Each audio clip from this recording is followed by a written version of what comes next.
Hi, I'm Brent Stafford, and this is RegWatch by RegulatorWatch.com. At the U.S. Food and Drug Administration, nicotine regulation has entered a strange new phase. Cigarettes remain on the market by default, while safer alternatives like nicotine vapes are being blocked. Why? Because the agency treats nicotine use itself as the central harm, even when the smoke is gone. This posture puts the FDA in a difficult position. The scientific evidence supporting nicotine vapes as a tool to help smokers quit continues to strengthen, while the agency continues to move the goalposts and introduce new grounds to deny PMTA applications. Joining us today to discuss the FDA's shifting standards and the mounting barriers facing PMTA applicants is Dr. Fearon, an independent research scientist with decades of experience in tobacco science and harm reduction. Dr. Fearon has conducted and published clinical research supporting regulatory submissions in the United States and internationally, and has worked directly with companies navigating the FDA's complex PMTA process. Dr. Fearon, welcome back to RegWatch. Thank you for inviting me, Brent. Before we begin, a quick note to our viewers. Today's episode is part one of our two-part conversation with Dr. Fearon. Part two will be released on March 20th as a part of our RegWatch on GFN TV series. You can find it at gfn.tv. Dr. Fearon, to begin, take a moment to share some of your background in tobacco science and your experience navigating the U.S. regulatory environment.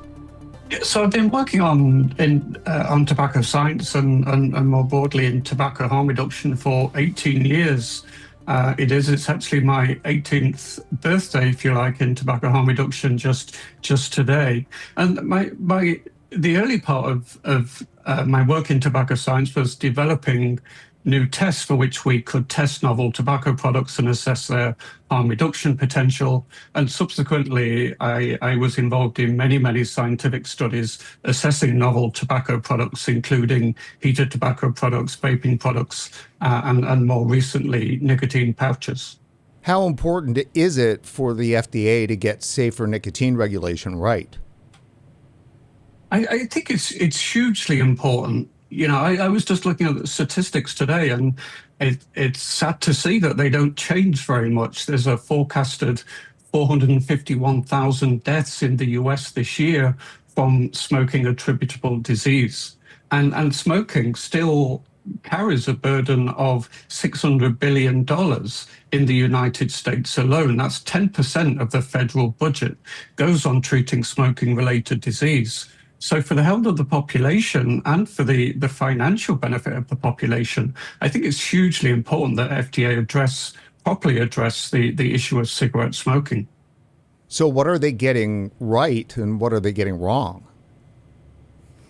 I think the things that they've got right, they have an increasingly transparent regulatory process. I think it's taken many years for FDA to fully articulate what a regulatory package needs to look like, what scientific studies a manufacturer needs to do in order to get a product onto the market. And I think that's great to see. And underpinning all of this is the appropriateness for the protection of public health of any novel products that FDA authorizes, i.e. it's got public health interests at heart. I think what it is probably getting wrong is the speed at which innovations are coming to market. We've seen only a handful of electronic vaping products which have been authorized through FDA, and we've only seen 2 brands of nicotine pouches which also have been authorized by FDA. And this is despite the overwhelming number of different products which are available to consumers. So clearly there's a disconnect between innovation and bringing better, safer products to market and FDA's ability to authorize those products to make them available to consumers.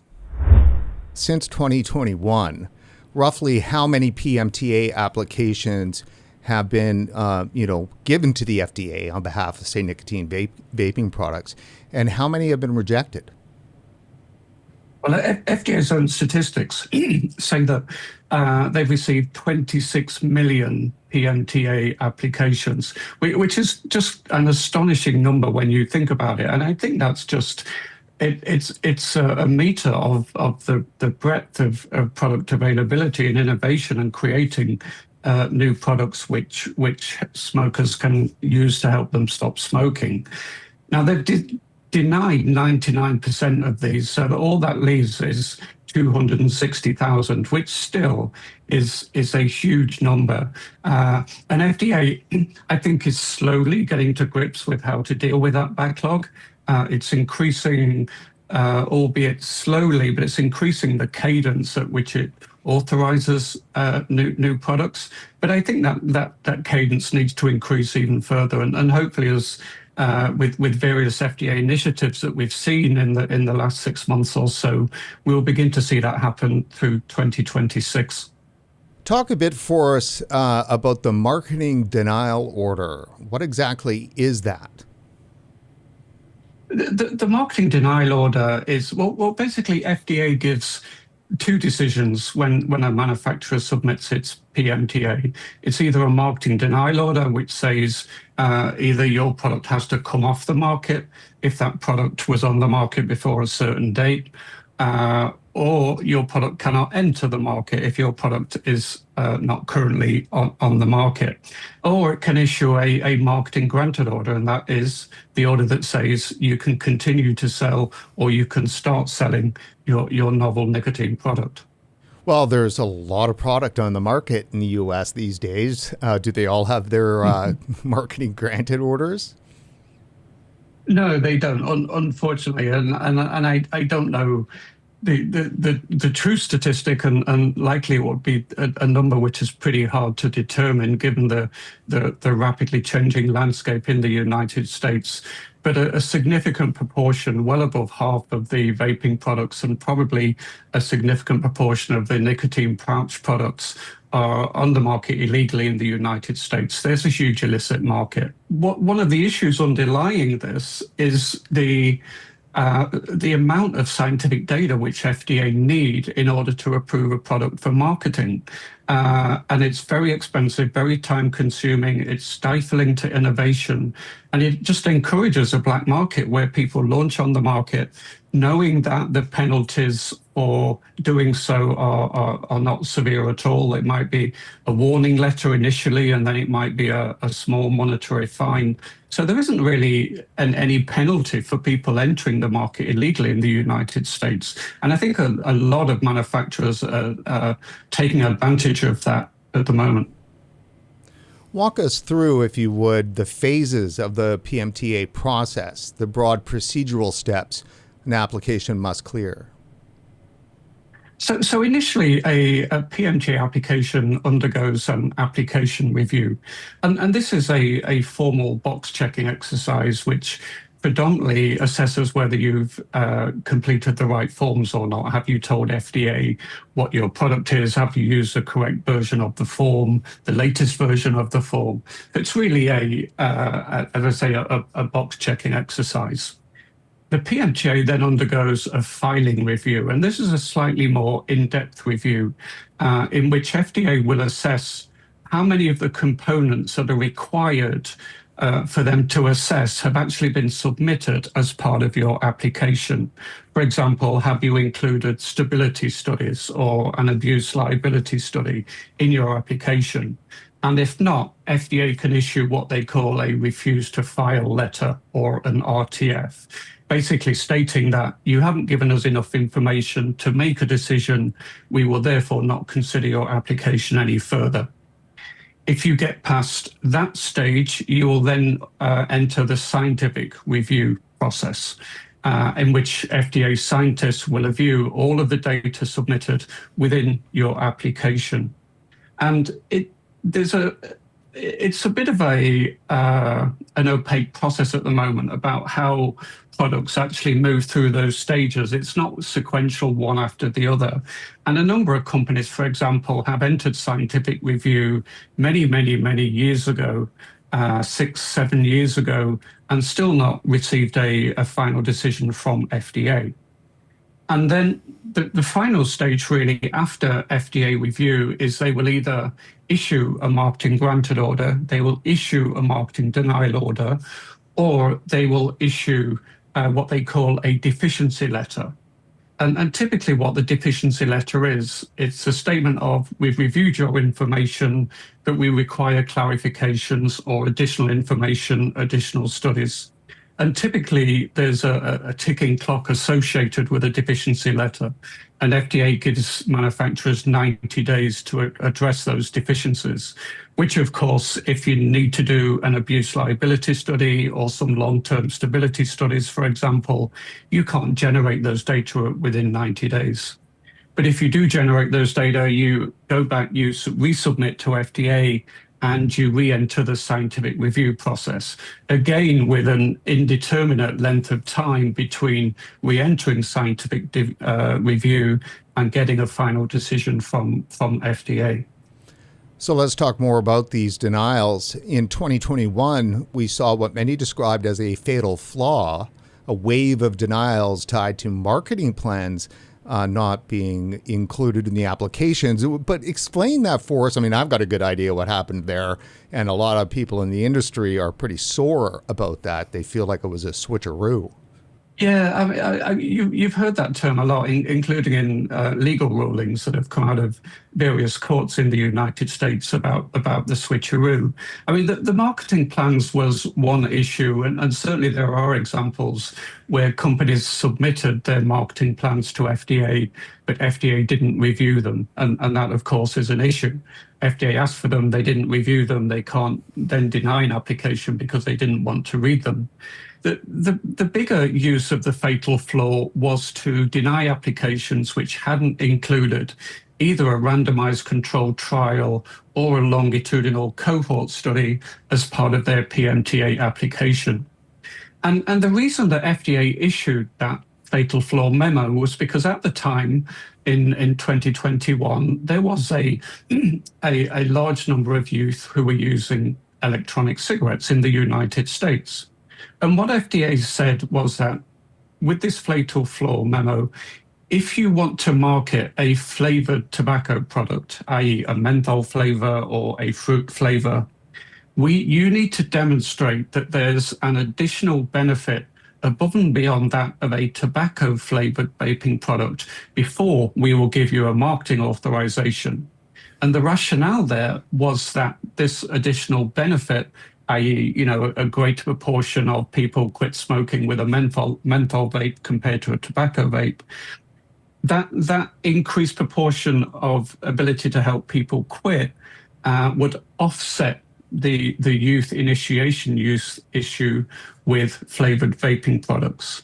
But of course, this is something that FDA didn't advertise before the fact, and a lot of manufacturers had already submitted their PMTAs without these types of data, which they're onerous to generate these data to run the scientific studies. They cost millions of dollars and take anywhere from 12 months to 2 years. So they didn't advertise the fact, but then started refusing to examine or approve people's PMTAs for those products because of the lack of these data. I can't help but think that the FDA is using that as a way to enact a de facto flavor ban, something that they couldn't do by regulation, by regulating a product attribute. They couldn't do that easily. So instead, they've gone this route.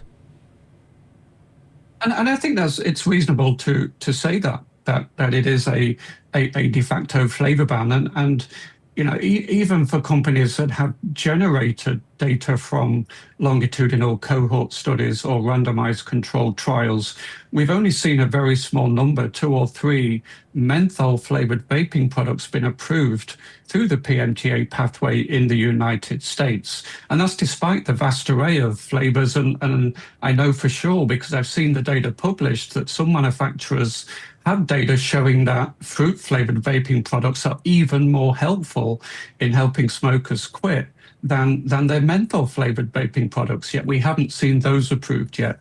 So I think it is a de facto flavor ban. And I think the other odd thing is that it came about due to the uptick in youth vaping, which I mentioned earlier, but that's subsided and it's not completely gone away, but it's been decreased by a significant amount. But FDA is still wanting these additional data and for manufacturers to demonstrate an additional benefit of a non-tobacco versus a tobacco flavor in changing smokers' behavior. Yes. Is it not true that from 2021 to 2026, the amount of vaping products, legal or not, have, exploded on the market in the US, but yet teen vaping has absolutely cratered? So if that's the case, then the appropriate for protection of public health equation should be adjusted for the FDA, should it not? I agree. And I think that's where FDA needs to be a little bit more dynamic. And maybe to go back and focus on cigarette smoking as the real harmful agent to public health, and also focus on the illicit market. I mean, the bigger issue here is, I think, is the lack of enforcement of the illicit market. And FDA, even with a massive increase in their budget last year, still haven't got to grips at all with the vast scale of that illicit market in the United States. But you're absolutely right. It is a strange one that the number of flavored vaping products, illegal ones on the market in the last 4 or 5 years in the US has just exploded. But teen vaping hasn't followed suit. So it can't all be about the flavors. And I like to point out endlessly is that most of the products that are available in the US that are deemed to be illicit are perfectly legal in Canada. We don't have the same crazy regulatory system that the FDA has forced on the market. Same with the UK. Most of those products are not illicit in the UK, and they're the same vapes, same flavors, same devices. So to me, it seems that this is just all about trying to, quash safer nicotine products in the US. I certainly think it can be seen that way. And I think if we look at the UK and Europe, as our regulatory regime over here, it's very, very different. Certainly the scale of the scientific studies that you have to do is much smaller compared to with a US PMTA application. And we are seeing massive reductions in the numbers of cigarette smokers. We're not really seeing any huge increases in teen vaping. So I think that kind of light touch regulation has been shown in Europe to work very, very well. I don't think that. I think the issue underlying all of this is that FDA are constrained by the law. And the law says you have to assess the appropriateness for the protection of public health. And that's very different from the Tobacco Products Directive in Europe, which says we just need you to notify and do a few studies, and then we will approve you for entry into the market. But is it not true that the FDA actually owns the definition of what's appropriate for the protection of public health? Congress certainly didn't enact those specific details entirely inside the legislation, and the FDA has maintained that they indeed are the ones that make that judgment. So, obviously they could decide to go a different route. I absolutely agree, and it's a bit of a swinging pendulum, which I think is slightly stuck in one direction, in that they saw the increase in teen vaping as a public health crisis, which they needed to address, and so the pendulum swung, and then they introduced the fatal flaw. They introduced the need for actual use studies in order to address that, what they, as I say, viewed as an emerging public health crisis. Now that public health crisis has significantly subdued, I think it's reasonable to ask FDA, let's lower the bar a little bit here. Let's get some innovative products into the hands of cigarette smokers. Let's help more of those 450,000 people who are going to die this year from smoking-related disease, and let's give them better products to help them. You also mentioned two other things. One is abuse liability, and the other one is just a straight refuse to file. Those sound like two new things that they're deploying lately as reasons to deny applications. I'm not 100% sure that that's entirely accurate, and I think FDA, as an agency charged with a public health mandate, I think they do have to react to changes in the environment, changes in innovation or products, nicotine products coming onto the market, etc. But I don't. In the abuse liability example, FDA have always made it clear, whether it's in the draft guidance and then the final guidance, or whether it was in the draft and final rules. FDA have always made it clear that manufacturers need to demonstrate the abuse liability or the addictiveness of their novel nicotine products. So I don't think that in of itself is one of these kind of switcheroo changes.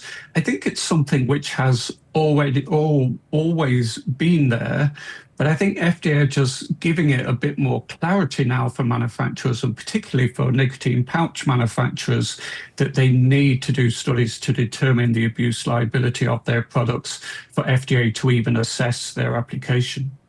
But isn't the catch-22 about abuse liability is that the better job that the device does in terms of getting the nicotine into the bloodstream, up to the brain as fast as possible, as close to a cigarette, which is what you want when you want somebody to pick up a vape and successfully quit smoking. But that very success is a high abuse liability. That's absolutely correct. And a number of public health advocates have been saying for many, many years that if you want to displace cigarette smoking, then you need to provide a product which delivers nicotine like a cigarette, but in the absence of all the other toxic chemicals which cause the harm. And I think David Abrams, as an example, he calls this the sweet spot. Once you hit that sweet spot, you'll have a great product which is going to have a massive impact on public health. I think FDA's view is that a nicotine product which delivers like a cigarette, and that's as addictive as a cigarette, still gives rise to a public health consequence of addiction, regardless of the other cardiovascular disease, COPD, cancer-related harms that cigarette smoking causes. In FDA's eyes, being addicted to nicotine is of the same consequence as smoking-related heart disease, which doesn't seem to make sense. People don't die from using nicotine. People have been using nicotine replacement therapies for decades. We've had vaping products available to consumers in huge markets for 2 decades now, and we're not seeing death and disease. So it does seem strange to me that FDA won't allow a product that has an abuse liability as high as a cigarette, which, like you say, stands the best chance of displacing cigarette smoking, but FDA won't allow it to come to market. It is a quandary, and I don't fully understand it, if I'm completely honest. So is this some crazy zealotry against nicotine in some manner? I mean, I believe it is, but I can never explain it. I think we have seen that shift. In my early career days, I worked for British American Tobacco.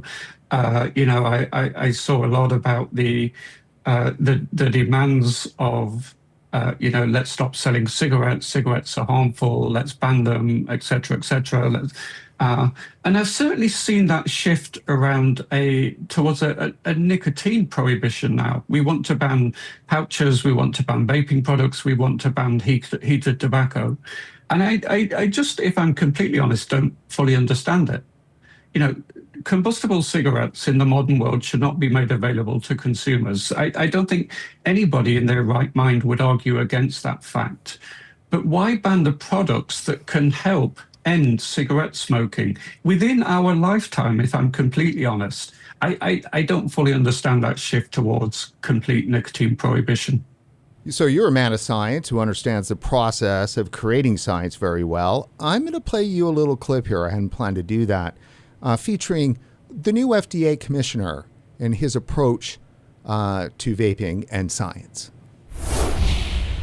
Anybody who is watching this that knows a teenage child is aware of the epidemic of vaping in our country. And I have to imagine that it's not good for kids.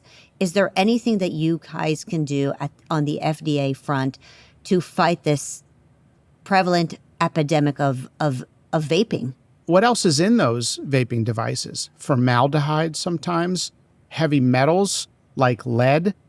So we have stories now of high schools that say once a month a kid goes to the hospital, sometimes in an ambulance, because of popcorn lung.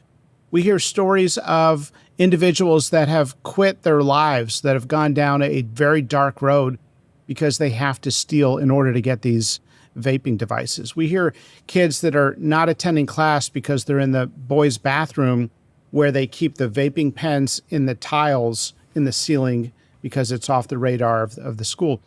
This is an epidemic in the United States, and nobody was paying attention to it until President Trump came into office. And one of the reasons why we were asleep at the wheel as a medical establishment is that the CDC put out a shoddy study that said that only 5% of young people are using vaping products.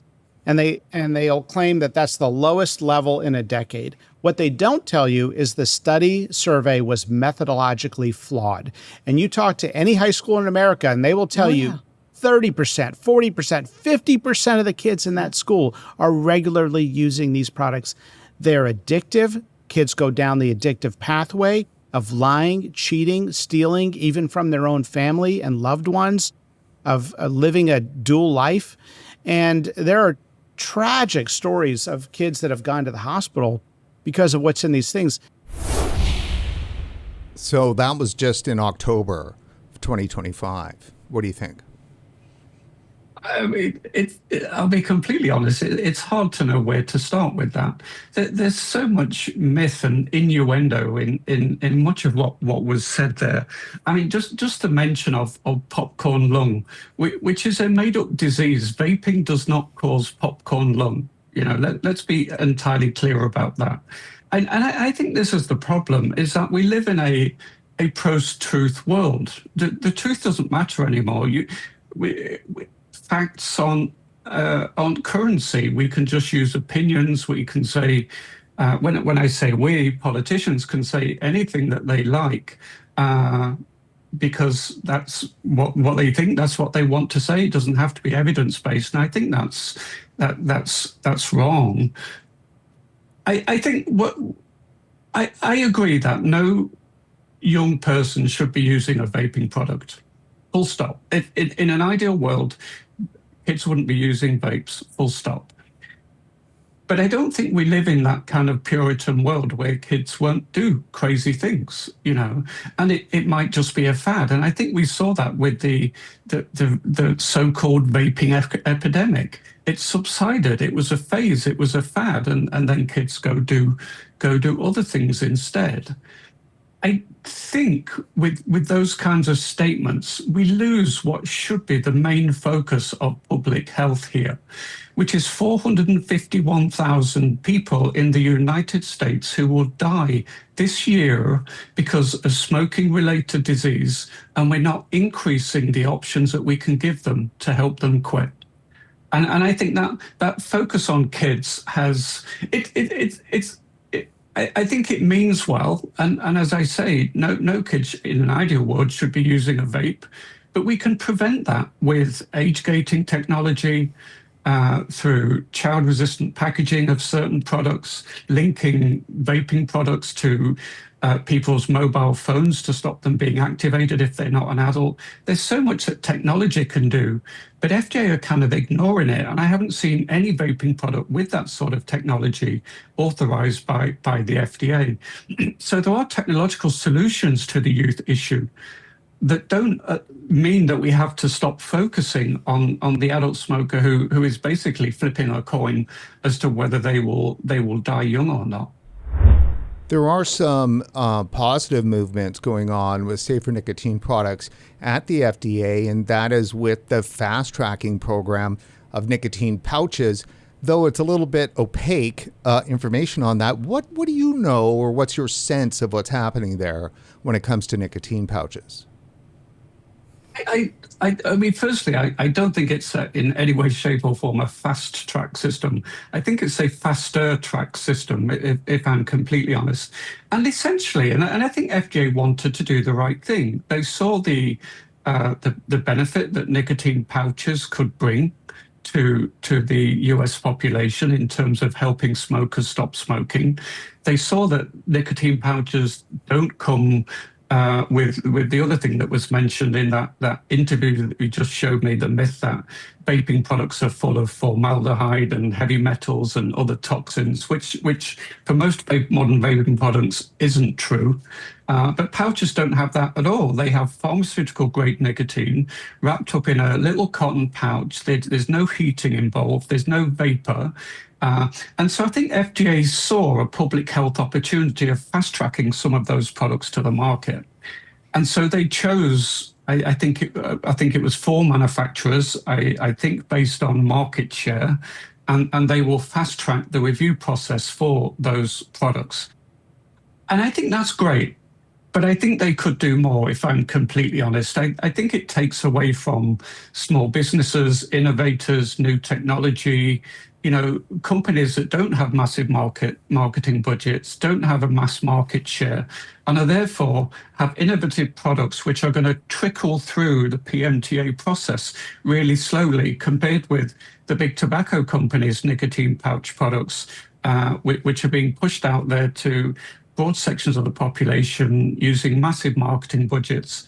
I think it stifles innovation. And if I'm completely honest, I think it hands the industry, the nicotine pouch industry, to big tobacco, which I don't think is good for the whole industry. And I certainly don't think is good for consumers. Unless you're Tucker Carlson. Of course, yeah. And he's done very well with ALP. And, he's one of the chosen few. I'm sure there were some internal levers that might have been pulled with that one, and good luck to him. He's in a sense is an innovator, started from nothing a few years ago, and has a PMTA in the process, which FDA will review. But there's thousands of other smaller innovators that are thinking about, what do consumers want? Do they want longer lasting nicotine? Do they want a quick nicotine hit? Can we innovate in terms of the materials that we use to make them more satisfying? All of these sorts of things. But they're coming from small companies which don't have big marketing budgets. They're not high profile, and they're going to be slow marched through, unfortunately, through the PMTA process. Is there ever going to be a faster track for nicotine vapes? I can't see it happening if I'm completely honest. I don't know the full scale. I don't know if I've ever seen a figure from FDA on how many nicotine pouch PMTAs they have. But I'm assuming it's a significant number, and with their current focus on nicotine pouches, then I don't think they're going to pivot too quickly back to assessing vaping products. In some respects, I actually think that might be beneficial. There are a number of companies who submitted PMTAs prior to 2020. They entered scientific review, and that their review process stopped. But they're still legally on the market in the United States through FDA's enforcement discretion. So I think actually for some companies that might be beneficial. But I can't at the current moment see FDA swinging back towards assessing vaping products too quickly, given the current focus on nicotine pouches. And of course, the number of staff that FDA have, which was diminished at the start of the new administration through the efficiency cuts. And so with a lower number of staff, the rise in nicotine pouch parity, I can't see vaping products coming back onto the PMTA horizon too soon. Final question. Do they need to reorientate their approach to truthfulness in science? Absolutely. And as I said earlier, it's a post-truth world that anybody with a voice can go onto social media put out some myths, or an academic can do a fundamentally flawed scientific study. It makes every mainstream media outlet across the world, and nobody seems to want to check whether the data are credible or not. If the end game is to eradicate combustible cigarettes, then we need new products. We need innovative nicotine products to help achieve that goal. Clearly, nicotine replacement therapy pharmaceutical products won't do it on their own. There is a place for those products, absolutely, and they do help some smokers quit smoking. But I think to drive the large number of remaining smokers towards complete tobacco smoking abstinence, we need innovation. And what we don't want that innovation to be hampered by is a lack of the truth about the safety profile of these novel nicotine products, which ironically keeps the smokers smoking the cigarettes, because they think they're just as harmful as the e-cigarettes or the nicotine pouches, which is absolutely insane.